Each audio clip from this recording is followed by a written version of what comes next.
دوستان نهایت عزیز، بازم سلام خدمت همه شما از طریق چینل انگلیش کلاس. رخسار صدیقی به خدمت شما عزیزا هستم. امیدوار هستم جور صحتمند باشین. بازم درسی که امروز روش بحث میکنیم دوستان عزیز یونت 23 هست و کتاب سوم شما. بازم مثل همیشه مثل ویدیوهای قبلی سوالی داشتین، نظری داشتین، پیشنهادی داشتین، میتونین راحت در کامنت با ما شیر کنین و برای حمایت چینل میتونین لطف کنین با دوستایتان چینل هرچی میتونین شیر کنین و فراموش نکنین لایک و کامنت بگذارین و دوستایی که تازه وارد میشن به چینل ما و از چینل دیدن میکنن لطف کنن سابسکرایب کنن تا بدانن از هم ویدیوهایی که به خدمت هستم مستفید شن. خب دوستای نهایت عزیز، میریم به طرف کلاس خود یونت 22 و کتاب سوم شما. Aborigine. An aborigine is a native of Australia before Europeans lived there. بسم الله الرحمن الرحیم. به نام خداوند یکتا آغاز میکنیم یونت 23 و کتاب سوم. ابوریجینی معنایش از بومیان. An Aborigine is a native of Australia before Europeans lived there. یعنی کسایی که بومی ها کسایی هستند که اهل اصلی استرالیا هستند و اینا قبل از زندگی اروپاییان در اونجا زندگی میکردن. اینا را میگن چی؟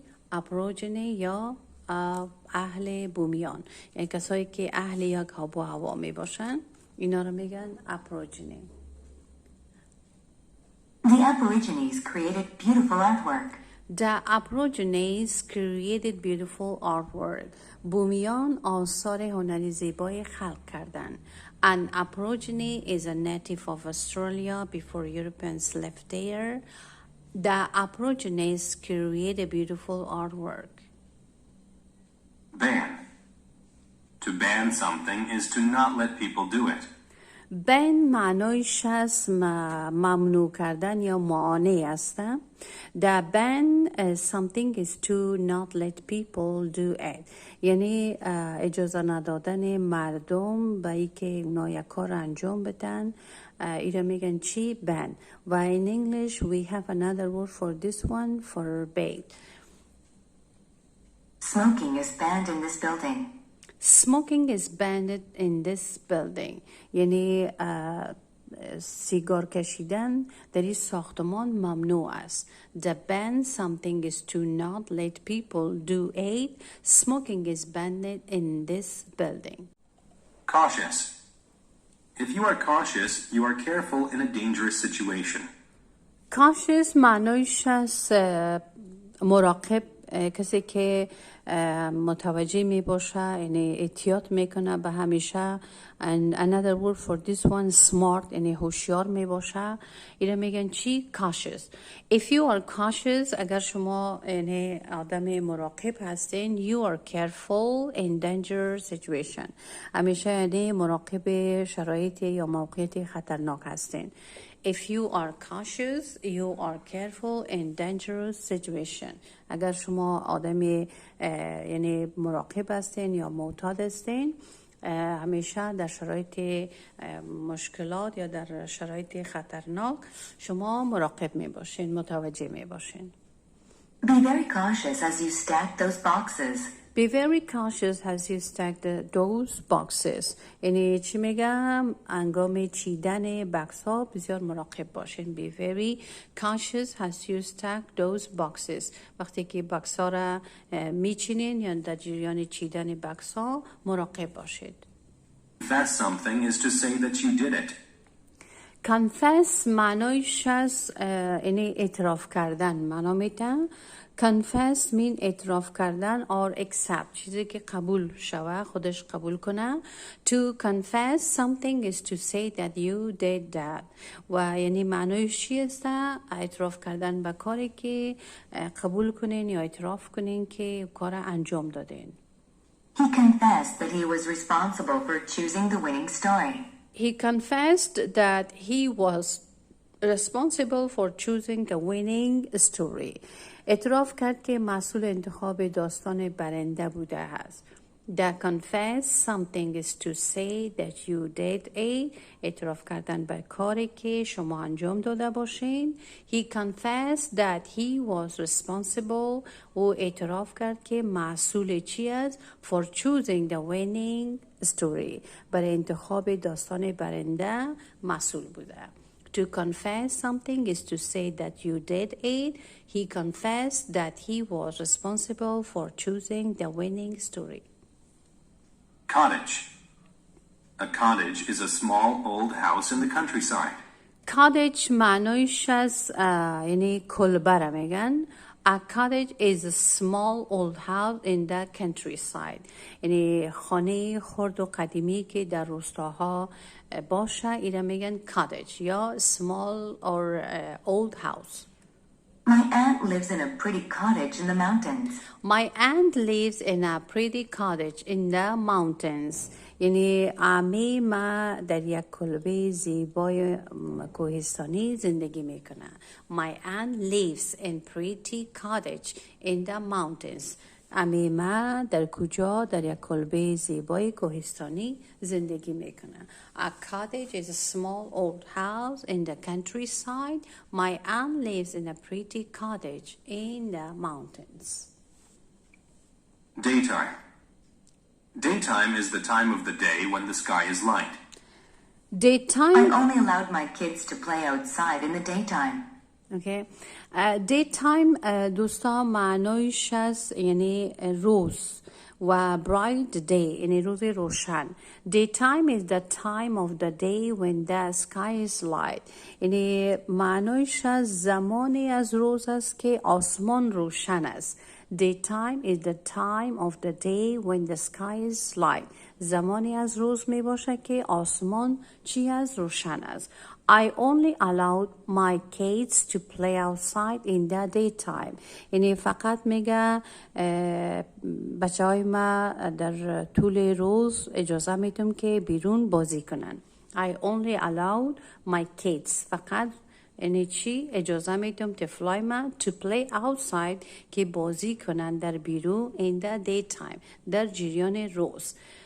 Daytime is the time of the day when the sky is light. یعنی روز زمانی است که زمانی از روز یا قسمتی از روز است که آسمان روشن می باشه. I only allowed my kids to play outside in the daytime. فقط بچه های ما اجازه میدم در طول روز بیروز بازی کنن. Desperate. If you are desperate, you will try anything to do or change something. Desperate معنیش از ناامید معنا میده. helpless. If you are desperate اگر شما مثلا ناامید هستین you will try anything to do or change something. یعنی در اون زمان شما چی میکنین؟ هر کاری که انجام میدین یا چیزی را تغییر میدین. اینو میگن چی؟ desperate. If you are desperate you will try anything to do or change something. یعنی معنیش از ناامید هستین هر کاری که انجام میدین یا چیزی را تغییر میدین. ایده میگن چی؟ desperate. I'm desperate to find a new job. I'm desperate to find a new job. یعنی میگه چی هستم؟ ما از یافتن وظیفه جدید ناامید هستم. I'm desperate to find a new job. یعنی ناامید هستم از پیدا کردن وظیفه جدید. If you are desperate, you will try anything to do or change something. I'm desperate to find a new job. Fade. If something fades, it gets quieter or darker. Fade معنیش از محو شدن یا خراب شدن. In English we have decay. چیزی که آیسته آیسته خراب میشه. If something fades, it gets quieter or darker. چیزی که چی میشه؟ آیسته آیسته خراب میشه و یعنی تاریکتر شده میره و ساکتتر شده میره یعنی آرامتر شده میره. اینا میگن چی؟ fade. یعنی چیزی که قابل استفاده شما باشه اما روز به روز رنگ خود از دست بده و دیگه قابل استفاده نباشه یعنی کهنه شده بره. اینا میگن fade. The piece of cloth I found was old and faded. The piece of cloth I found was old and faded. یعنی معنایش چی است؟ میگه تیکه پارچه‌ای که پیدا کردم قدیمی و پژمرده بود. یعنی fade چیزی که یعنی کهنه باشه و پژمرده باشه، یعنی دیگه قابل استفاده نباشه، اینا میگن fade. The piece of cloth یعنی تیکه پارچه‌ای که I found من پیدا کردم was old کهنه و چی بود؟ and faded و پژمرده بود. If something fades, it gets quieter or darker. The piece of cloth I found was old and faded. Faded یعنی معوج شدن و خراب شدن. Fierce. If a person or animal is fierce, they are angry or violent. Fierce معنایش از درنده معنا میده. If a person or animal is fierce اگر انسان عصبانی می باشه و حیوان درنده می باشه they are angry or violent اونا قهر و چی می باشن؟ violent خشن می باشن. fierce برای حیوانات درنده میتونین بگوین، برای انسان ها کسایی که زیاد عصبانی میشن. If a person or animal is fierce they are angry or violent. Wolves are fierce animals. Do not disturb them. Wolves are fierce animals. Do not disturb them. گرگا چی هستن؟ اینا حیوانات درنده هستن، مزاحمشان نشوید، یعنی مزاحمت نکنین. If a person or animal is fierce, they are angry or violent. Wolves are fierce animals. Do not disturb them. Gamble. To gamble means to play a game that involves winning or losing money. گمبل معنایش از قماربازی معنا میده، قمار زدن معنا میده. In English just we have a game, play a game. To gamble means to play a game یعنی بازی از قمار that involves که شامل winning بردن، برنده شدن or losing money و دست دادن یا باختن پول می باشه. یعنی چی است؟ To gamble means to play a game that involves winning or losing money. یعنی بازی هست که شامل باختن و برنده شدن پول می باشه. Many people like to go to casinos to gamble. Many people like to go to casino to gamble. بسیاری مردم دوست دارن که در کجا برن؟ در کاسینو برن و بازی قمار بازی کنن. دوستانی کاسینو معنایش از امو گمبلینگ کلاب میگن. امو کلاب قمار به نام کاسینو یاد میکنن که براتون سوال خلق نشه. To gamble means to play a game that involves winning or losing money.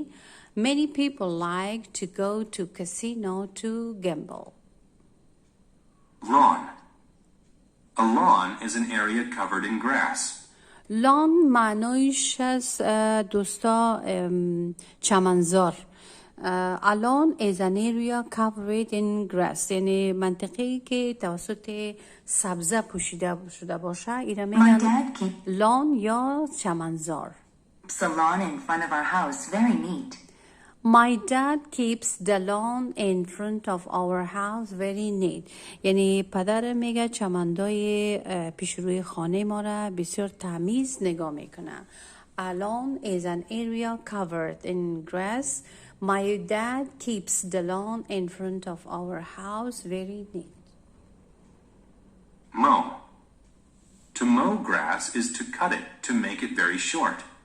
مو معنایش از اینجا فعل از دوستا متوجه باشین. مو یعنی امی اصلاح کردن چمندار میگن، چمنزنی یا قطع کردن سبزه ها را اینا میگن مو.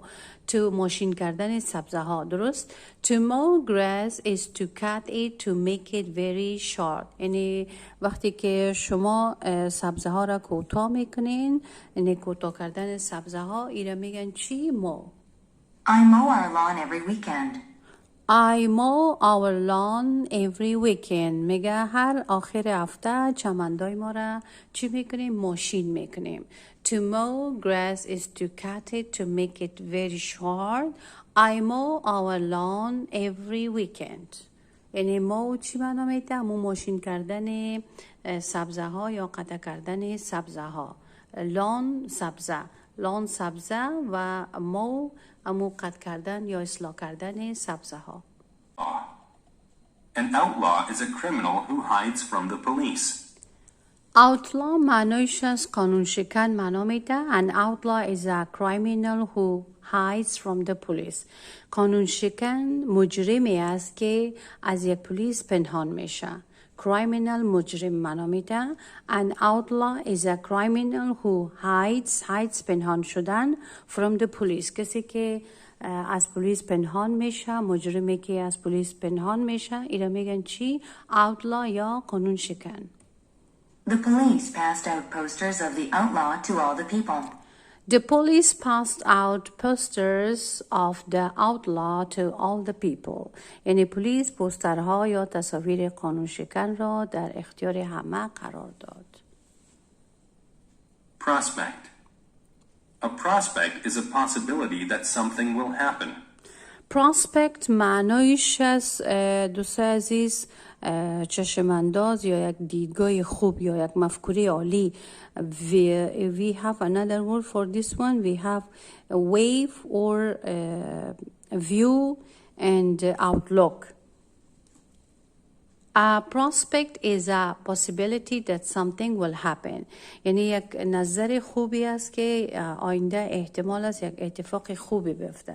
یعنی یک کسی که یک مفکوری عالی می داشته باشه و نظر خوبی می داشته باشه، یعنی یک دیدگاه خوبی می داشته باشه، چیزی که در ذهنش میاد اون چی است که امکان داره در آینده یک اتفاق خوبی بیفته. اینا میگن prospect. With the prospect of having a good day. He wakes up every morning with the prospect of having a good day. یعنی هر روز صبح که بلند میشه با امید روز خوبی که داشته باشه از خواب بیدار میشه. یعنی خود prospect دوست عزیز یک امیدواری خوبه، یعنی یک نظر خوبه، یک فکری خوبه معنیش است. Prospect is a possibility that something will happen. یعنی احتمال داره که یک چیز خوبی اتفاق بیفته. He wakes up every morning with the prospect of having a good day. هر روز که از خواب بلند میشه با امید روز خوب از جایش بلند میشه. یعنی چی؟ مفکوره خوب، نظر خوب. اینو میگن prospect. Purse. A purse is a bag where women keep money, makeup, and keys. پرس معنیش از امو بگ یا امو دستکول کیف خانم است که a purse is a bag where women keep money, makeup and keys. خانم‌ها برای نگه داشتن پول و لوازم آرایشی و کلیدایشان استفاده میکنن. اینا میگن پرس یا چی؟ بکس یا دستکول. My sister likes to buy designer purses. My sister likes to buy designer purses. یعنی خواهر من دوست داره که چیسته یک دستکول یا یک کیف طراحی شده بخره، یعنی دیزاینی باشه. My sister likes to buy designer purses. یعنی دستکول دیزاینی خوش داره که بخره. Rod. A rod is a thin stick made of wood or metal. rod معنیش از دوستا means میله معنا میده or wood or metal، یعنی چوب باشه یا فلز باشه.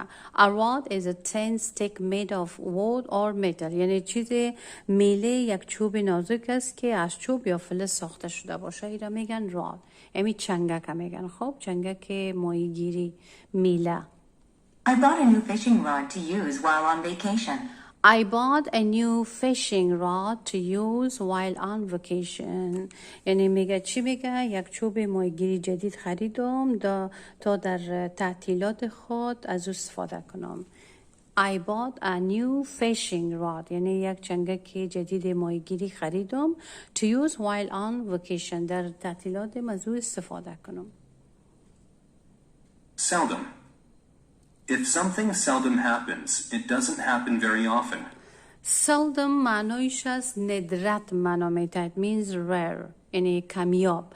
If something seldom happens چیزی که ندرتاً اتفاق میفته it doesn't happen every often همیشه یعنی اتفاق نمیفته یعنی چون ندرت میباشه بسیار کم میباشه. It seldom rains in southern Arizona. در قسمت جنوب آریزونا چی شده؟ باران به ندرت میباره یعنی باران بسیار کم میباره. Shave. To shave means to cut the hairs on your face with a sharp tool. shave تراشیدن معنا میده. To shave it means in English cut. To shave means to cut the hairs on your face with a sharp tools. یعنی موهای صورتتان زمانی که شما می تراشین با یک ابزار بسیار تیز. sharp تیز میگن و tool ابزار یا وسایل. خب وقتی که موهای صورتتان hairs on your face یعنی موهای صورتتان شما با چی؟ با اسباب یا ابزار تیز می تراشین. اینا میگن چی؟ shave یعنی تراشیدن. To shave means to cut the hairs on your face with a sharp tools. My father shaves his face every day because he doesn't want a beard. My father shaves his face every day. پدرم هر روز صبح ریششم می تراشه. Because به خاطر که he doesn't want a beard یعنی نمیخواد که چی داشته باشه؟ ریش داشته باشه. My father shaves his face every day because he doesn't want a beard. Terrified. If you are terrified, you are extremely scared. Terrify معنایش از panic or horrify وحشت زده ترسناک. If you are terrified یعنی اگر وحشت داشته باشین you're extremely scared یعنی به شدت شما میترسین. extremely یعنی زیاد معنا میده یعنی امکان چیست؟ ترس بیشتر دارند. If you are terrified you are extremely scared یعنی اگر وحشت داشته باشین به شدت میترسین. When I saw the ghost, I was absolutely terrified. When I saw the ghost I was absolutely terrified یعنی وقتی رو را دیدم یعنی چی شد؟ کاملا ترسیدم. When I saw the ghost means رو I was absolutely mean کاملا terrified من ترسیدم. If you are terrified you are extremely scared. When I saw the ghost I was absolutely terrified. Wizard. A wizard is a man who can do magic. Wizard معنایش از جادو معنا میده. magic. A wizard is a man who can do magic یعنی مرد جادوگر چیزی که جادویی کار جادویی را انجام بده اینا میگن چی؟ wizard means جادوگر مرد و witch اگر باید داشته باشین جادوگر زن بود. The wizard made gold fall from the sky. The wizard made gold fall from the sky یعنی جادوگر چی کرد؟ باعث شد که طلا از آسمان بریزه. A wizard is a man who can do magic کسی که جادو انجام بده مردی که جادو را انجام بده. The wizard made gold fall from the sky یعنی جادوگر باعث شد که طلا از آسمان بریزه. دوستان نهایت عزیز این بود درس امروز شما یونت 23 تان. تا برنامه بعدی که بازم به خدمت می باشم شما را به خداوند یکتا میسپارم. پیش از اینکه خداحافظی کنیم عزیزایم فراموش نکنین نظریاتتان سوالاتتان که دارین پیشنهاداتتان میتونین در کامنت با من شیر کنین و برای حمایت چینل میتونین با دوستایتان بیشتر چینل شیر کنین تا اونا مستفید شون از ویدئویی که بر خدمت هستم. اونا هم سابسکرایب کنن و شما برای حمایت چینل لایک کنین و کامنت بگذارین. جهان سپاس از بودنتان. شما را به خداوند یکتا میسپارم. خداوند یار و مددگارتان. خدا نگهدار.